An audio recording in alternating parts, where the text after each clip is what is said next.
Toupargel, depuis 70 ans à votre service pour vous livrer le meilleur du surgelé.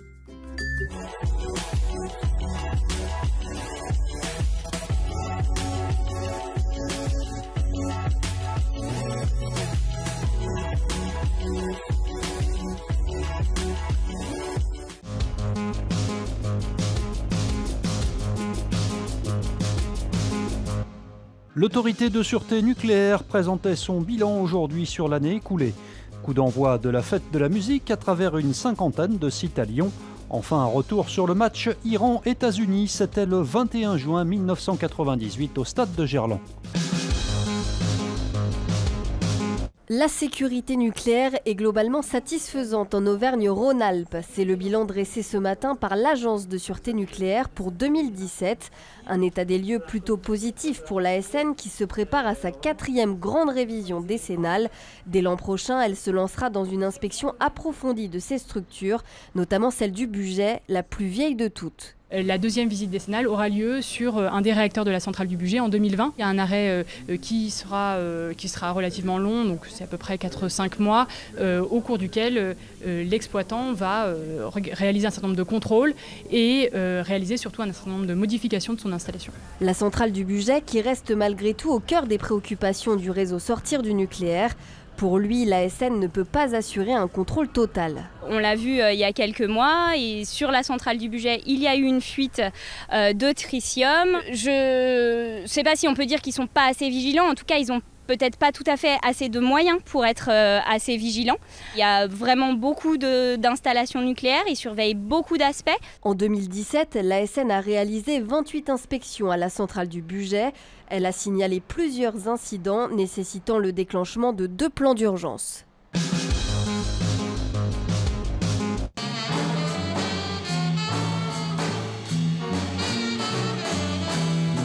C'est l'événement populaire qui marque l'arrivée de l'été. La fête de la musique a commencé dès la mi-journée à Lyon avec les premiers concerts comme ici au Musée des Tissus. Une fête placée bien sûr sous haute surveillance. Le dispositif de sécurité testé l'an dernier a été reconduit.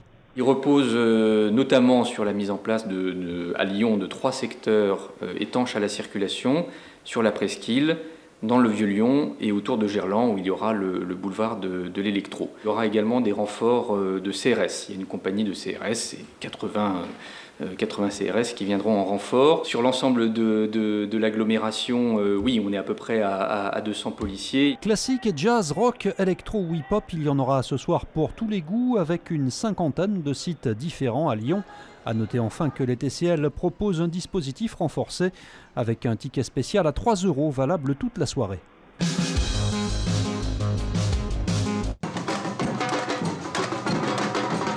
Des parapluies sous le soleil à l'occasion de la journée mondiale des réfugiés. Plusieurs centaines de personnes ont participé hier soir à Lyon à la marche des parapluies, symbole de protection.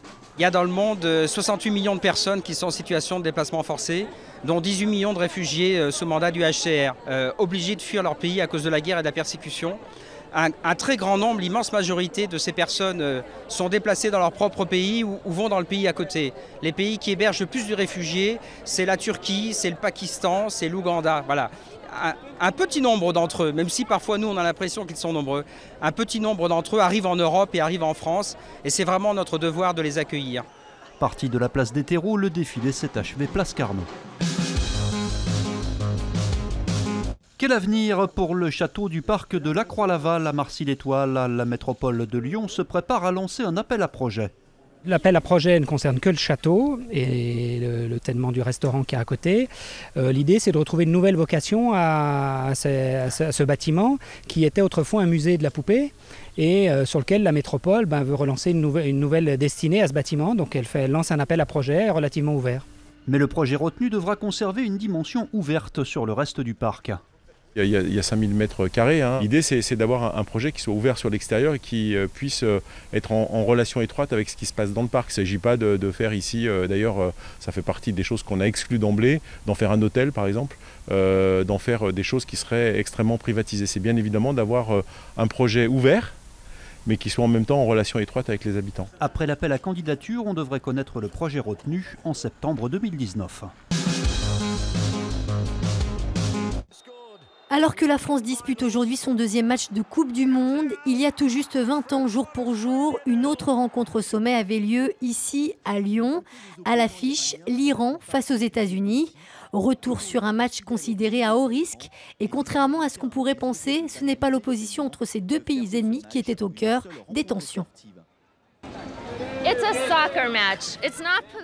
C'est un match de football. Ce n'est pas de la politique.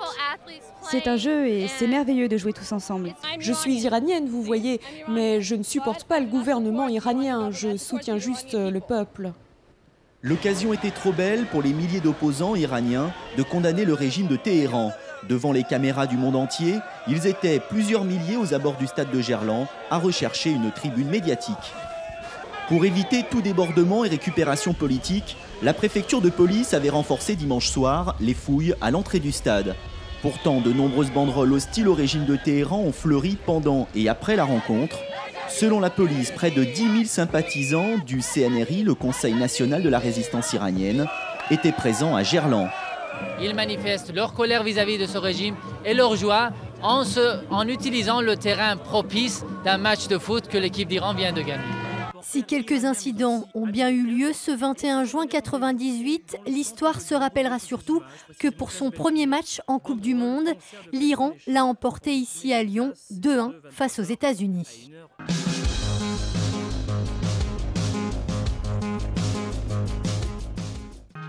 L'info continue sur TLM.tv, les réseaux sociaux et le fil info.